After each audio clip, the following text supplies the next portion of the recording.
हाला बस अगर आइल नया ब्रांड बा, सुनतानी मार्केट में तुहरे डिमांड बा।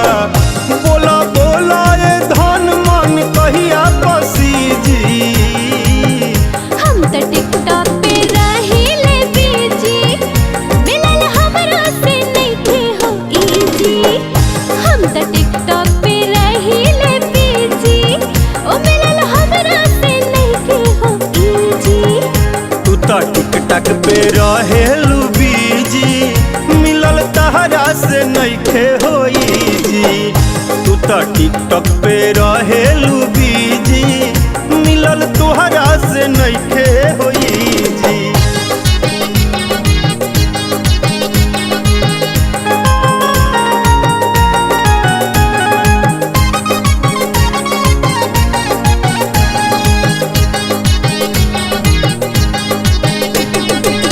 नेट के चक्कर में वेट कबल करवाइबू, यूट्यूब गूगल छोड़ी मिले कब आइबू।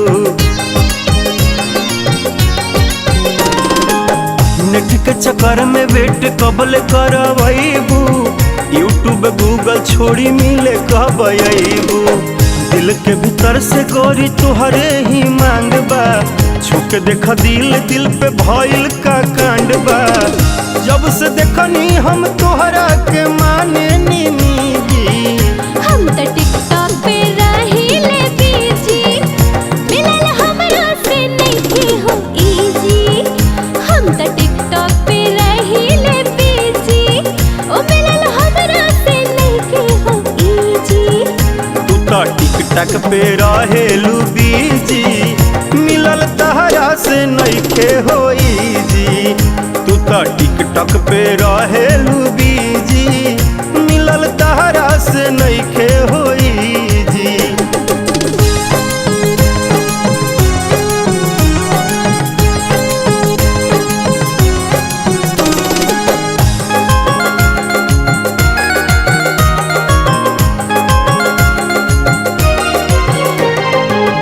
अब तो बनाल हमके प्रेमी परमानेंट हो, जिंदगी बखाती आके कल एग्रीमेंट हो। हाय अब तो बनाल हमके प्रेमी परमानेंट हो, जिंदगी बखाती आके कल एग्रीमेंट हो। चाहत बा दिल में कितना जानत ब्रह्मांड बा, जाने कौन बीच में अड़ावत हो टांग बा। जान लो ना ये जान कैसे सहन करी जी, हम तो टिकटॉक पे रहिले बिजी, मिलल हमरा से नइखे हो इजी। हम तो टिकटॉक पे रहिले बिजी, ओ मिलल हमरा से नइखे हो इजी। तू तो टिकटॉक पे रहेलू बीजी, मिलल तहरा से नइखे होई जी। तू तो टिकटॉक पे रहेलू बीजी, मिलल तोहरा से नइखे